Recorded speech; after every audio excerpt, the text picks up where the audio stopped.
In this episode of the Locked On NBA Big Board podcast, this episode is just simply titled Then and Now. Richard Stayman and I, we're going to share our thoughts on prospects who we see totally differently now than we did just a few months back.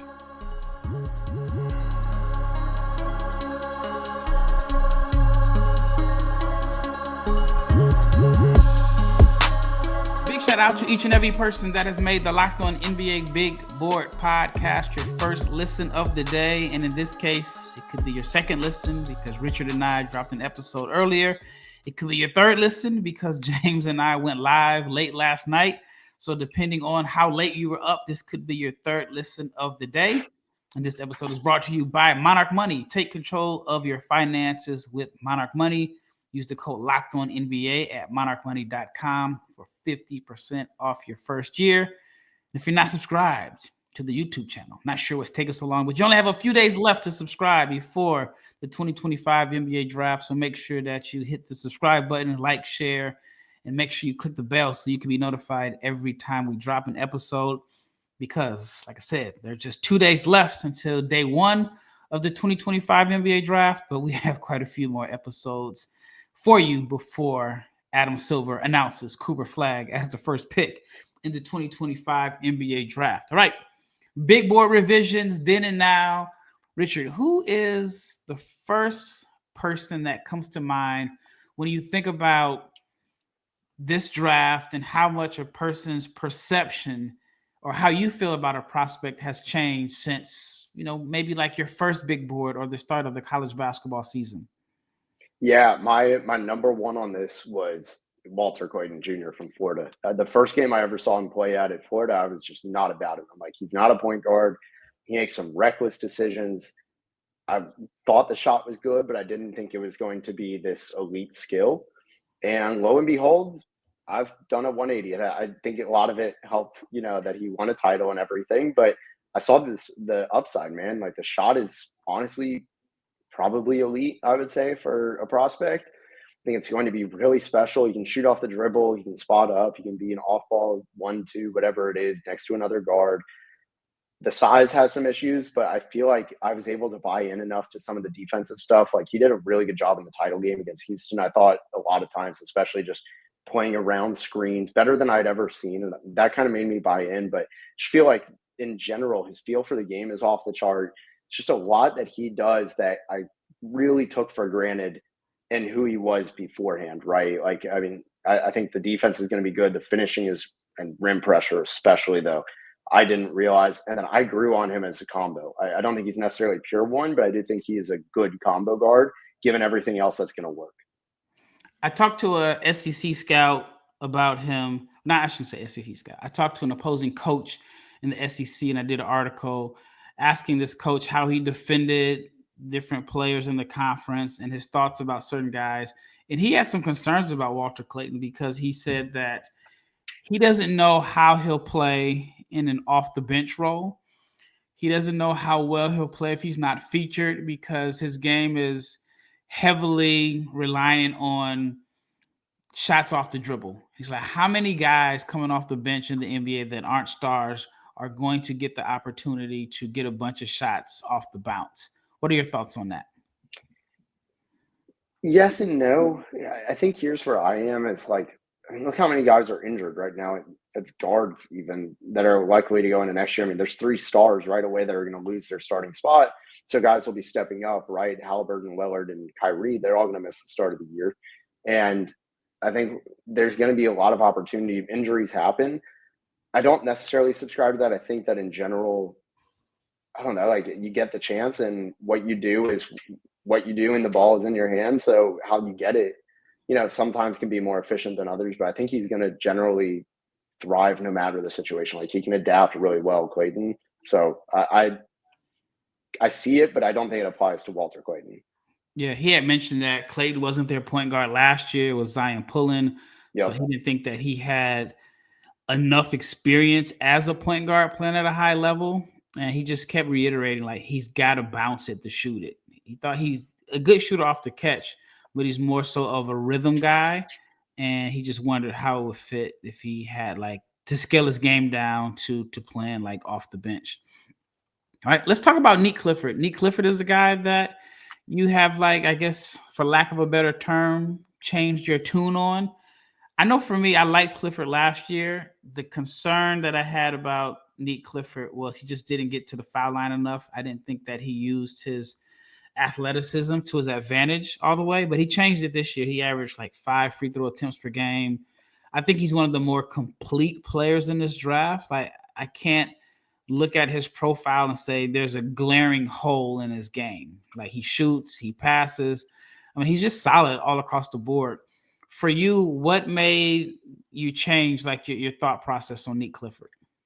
Yeah, I mean, so I started low on him because if you look at the combine he had last year, I mean, it was pretty rough, right? Like he wasn't doing a ton. He was on the other side of the AJ Johnson poster. He didn't have really much of an impact. And I thought as a junior, I was like, I just don't know what he can do to really pop. That was a mistake. I mean, off the dribble, there was 29% from three, off jumpers, 41% on catch and shoot. That was last year. And then also at the rim, too, he was at 71%. And I was like, I just don't think that's sustainable. I was wrong. This year at the rim, he actually it was pretty close. He's 66%. I think that's enough for me to say, like, it's in the same ballpark. It's fine. He improved the off the dribble stuff with really good volume, went up to 39% from three. The 2-point percentage went up a good amount as well off the dribble. And the catch and shoot, while it went down, he still was hitting open shots at a higher rate. So a lot of it just was, even though everybody was honed in on him, he still got better. And also, like you said, there's no like big flaw to his game. Now it's just I look at him and I go, why is he not Josh Hart? Like not necessarily 1-to-1, but like, why isn't he that kind of mold? Yep. And those kind of guys, every single playoff team would have loved to have Josh Hart on their team. Yeah, that was my comparison. Josh Hart, at least at the minimum, Josh Hart as a rebounder, probably a better connective passer. Yep. And he shot 37% from three. Like the numbers are identical almost, like 37.6 as a senior and 37.7 as a fifth year senior. So the last 2 years, he shot 37% from three. However, this year it was on 4.9 attempts per game. So more volume, same percentage. But the big key for me was he more than doubled his free throw attempts per game. Why he's not considered to go higher? I actually think Memphis is a very, very good option for him at number 16. I don't know if Memphis has brought him in for a workout, considering that they just got the pick. I mean, like 7 or 8 days ago. I got an interesting timeline. You just traded away one of your best players, but it doesn't seem like it's in full rebuild. But I just think that he fits what they're trying to do. And the Grizzlies are in that like mix of teams that think that they have a shot to win. I mean, with this parity in today's NBA, there's probably like 20 teams that feel like they can at least go to the conference finals next year. And I imagine Memphis is one of those teams. All right, up next, we're going to talk about Cedric Coward. Olipop is a new kind of soda, and it's made for people who love the classic taste of soda, but they want something that really supports their health. With just 2 to 5 grams of sugar and 9 grams of prebiotic fiber in every can, Olipop is changing soda in a way that is better for your gut. And that is because traditional sodas have like 39 grams of sugar. So, for example, there's 39 grams of sugar in a regular Coke and 44 grams in an orange Fanta. In Olipop, it totally flips the script. With just a fraction of the sugar, they have no artificial sweeteners, and they have gut-friendly ingredients like OliSmart, which is a blend to show support to digestive and overall health. It is a soda that tastes like the real thing, but it actually does something good for your body. And Olipop has different flavors: cherry cola, classic grape. They even have a Dr. Goodwin, which is a Dr. Pepper dupe. You can get a free can of Olipop. All you have to do is just buy 2 cans in the store, and they will reimburse you for one. Head to drinkolipop.com to claim your free can and also to find Olipop near you. Again, that is drinkolipop.com/lockedonnba.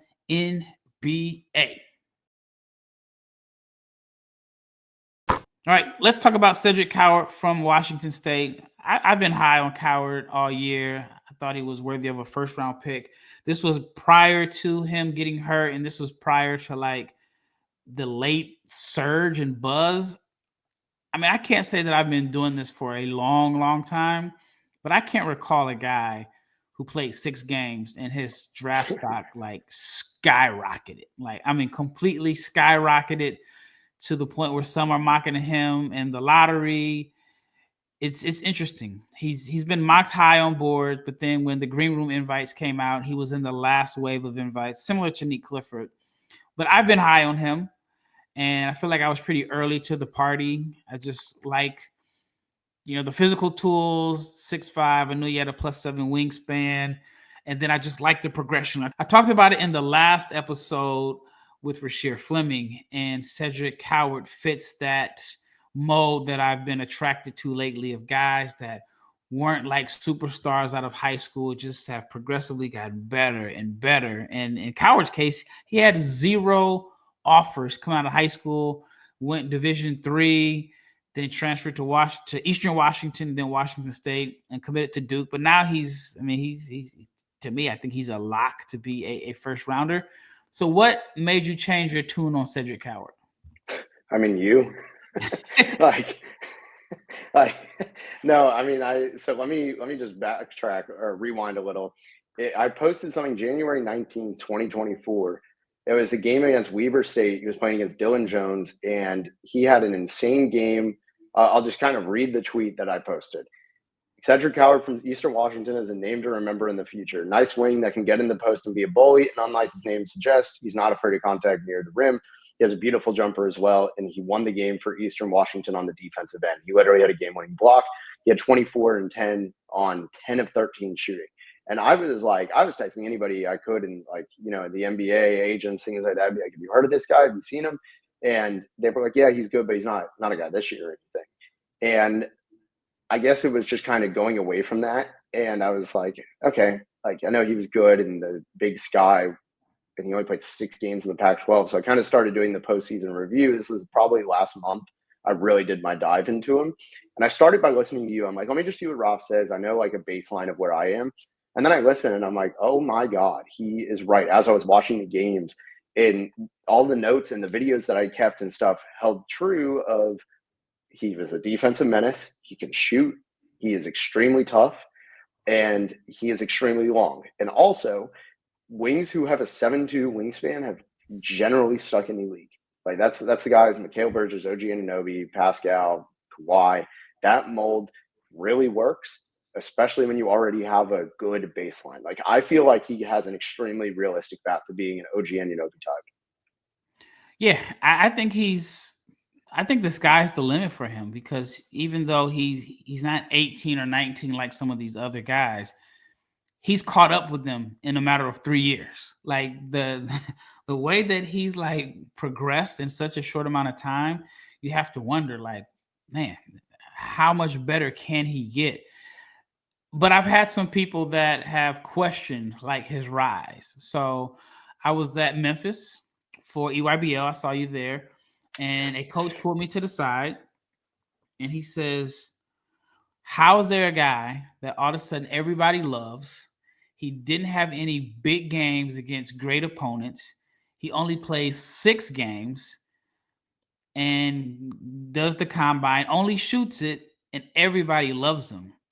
And he said that he I won't mention the name, but he is a coach at a school, and he said we had a player who had a really good season statistically, comparable numbers to Ced. And he mentioned that when his player was going through the pre-draft process, or even just filling out his range, all the teams told him, well, we didn't see enough of you this year. We saw some games, but you're definitely on our radar next year. So the coach is like, you mean to tell me all these NBA scouts and teams watched Washington State over 6 games this year, and now they all love him? And he really started to question, like, is this really follow the leader? Or is Cedric Coward a player that, because of the measurements and how well he shot in the combine, is going to end up skyrocketing players who have a stronger resume? What are your thoughts on that? Yes, I get it. On paper, it looks like that. He also, I mean, let me pull up the numbers here, but I remember watching one of the games that really wowed me. And if you don't know who this player is, like, it's not going to sound like much. So Darius Hannah plays on Bradley. He was a fifth-year senior. His brother's actually borderline, a high 4-star, maybe a 5-star in high school, rising senior. And I really like him a lot, and I think, that talent is good. And then I saw his brother. I didn't even know he had a brother. They played Washington State in the second game of the year. Now, again, I'm not saying all this came from one game, but I thought Cedric did a great job. Even though Darius went 5 of 9, Cedric was shutting down everything, and he still went 18-7, 3-3 on 4 of 6 with low usage. I just feel like when you combine his physical tools, knowing what his elite traits are, he has the 3-and-D on lock. He also showed some ball skills, and this goes across other games with Washington State and Eastern Washington, where it's gotten better, I would say, even in those 6 games than it did 6 months before, or 8 months, whatever it was, when they were still playing. The steady improvement could be a late bloomer, right? I just buy into that and his mold, and I feel like he just has the safest outcome. Like, I'm all in on him being able to shut down sides of the court on defense, be able to hit shots, like get his man up in the air and create off of that somehow against a scrambled defense, right? Hit the standstill shots. I just feel like he has every successful trait that you look for in a wing. And, another guy who he reminds me of that just finished in the Rookie of the Year finalists was Jalen Wells. And every single team would love to have Jalen Wells top 10 because, and it's funny, he actually has a really similar story too. Came from D3, I believe, D2, D3. Washington State. And same, different coach, but same program. Yep. Yeah. So, I like Coward. Like I said, I've been high on him. I wrote articles about him in August, and it was like I had to make him free because nobody was going to pay or subscribe to an article. I had some hits and I had some misses. Like, I remember writing that article, and I remember talking to you about it. Cedric Coward was one of the names I wrote about. And then Arden Conyers from South Carolina was the name that I wrote about, and you mentioned you liked him. I wrote about Hanson Yang in that article. I want to say this was in August. Some big hits. It was August. Arden can still be good at Charlotte. Like, he could have the Igor Milicic. What's the kid's name? Jaren Stevenson was in that article. But I saw the Cedric Coward vision early.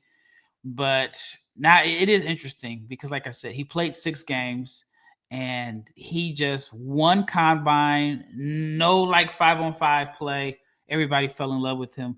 But if you get a chance to interview him or even listen to the episode I did where I sat and interviewed him, he's going to just blow you away with just who he is and his story and how mature he is. And he's extremely confident, but it's his confidence is wrapped up in the most humble way. He's a guy that is very, very easy to root for. I think he's going to go in the top 15. So I'm definitely rooting for Cedric Coward. What's your range for him? I think he'd go as early as Toronto. I think that's a real possibility. Kind of like we talked about on the last episode, just they love the length on wings, right? So he kind of fits there.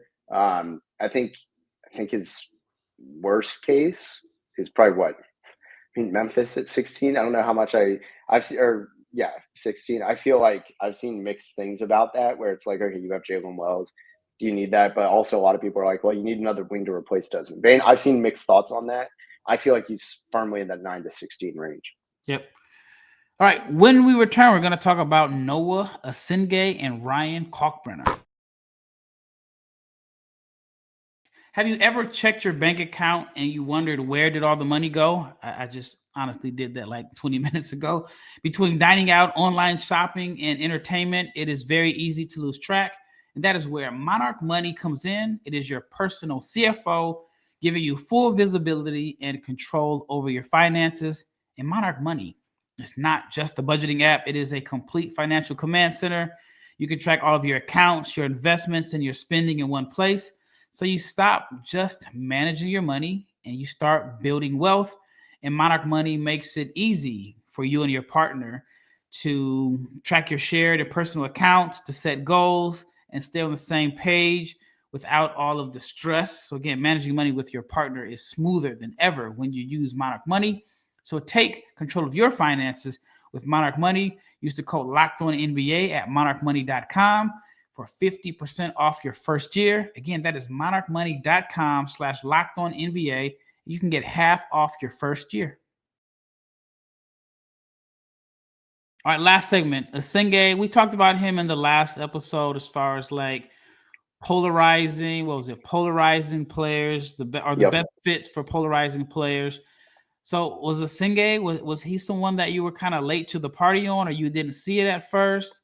And if so, like what made you turn the corner? Yeah, I saw him in the Adidas Next Generation tournament last year, and he was playing with Ulm, same team. It was the U18s.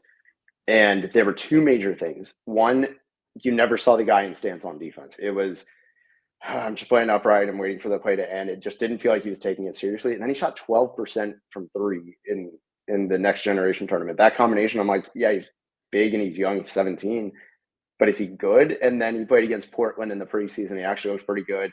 And from there, it just never stopped trending up. He started caring more about defense. That concern all blew over. That was a whole bunch of nothing.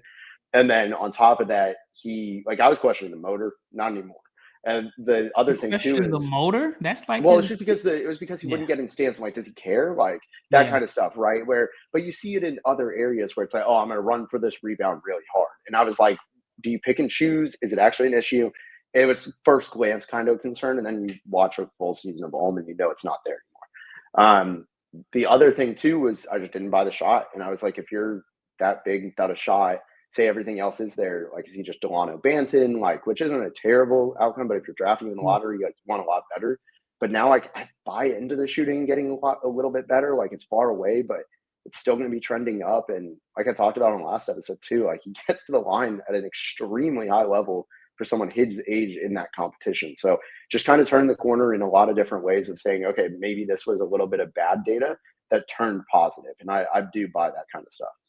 Yeah, I've just been bought into just the production. And maybe it's because I saw with my own, I was going to say 2 eyes, but my own 4 eyes, he had like, I can't even remember the stats, the exact stats, but it was in Dubai. I was exhausted. I was at the game like falling asleep. That time difference is ridiculous. But he had like 33 and 17 in a game.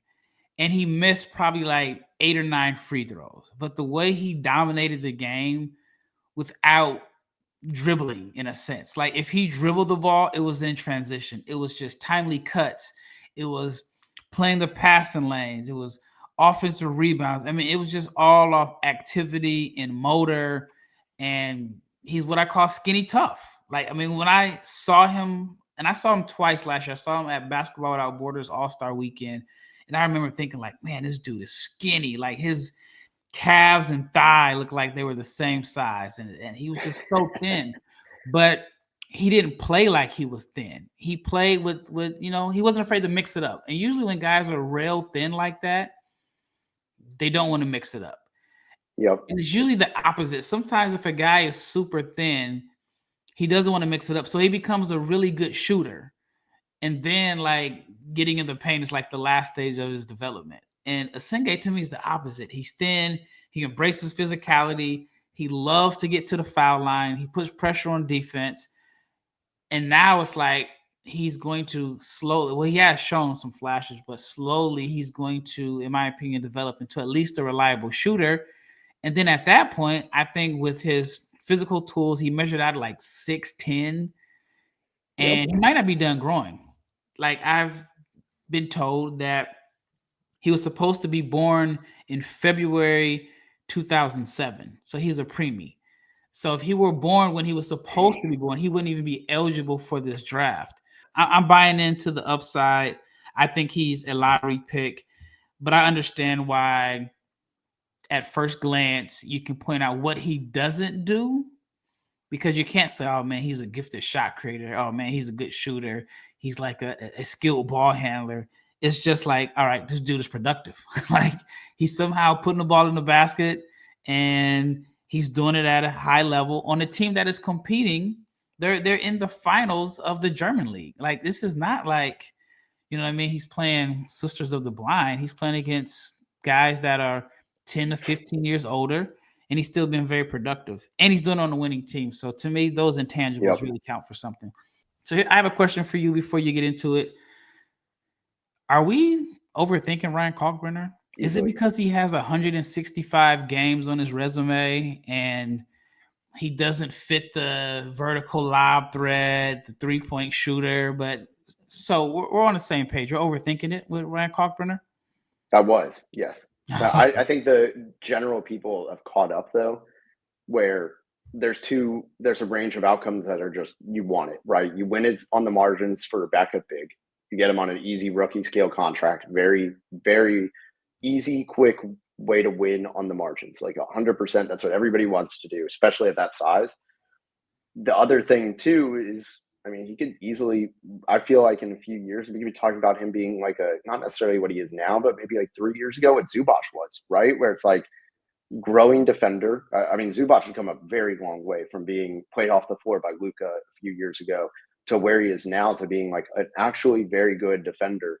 And I think Kalkbrenner could fully grow into that. Very efficient, can shoot a little bit more confidently than Zubac does. But I mean, he's a career 66% shooter, almost extremely consistent every year.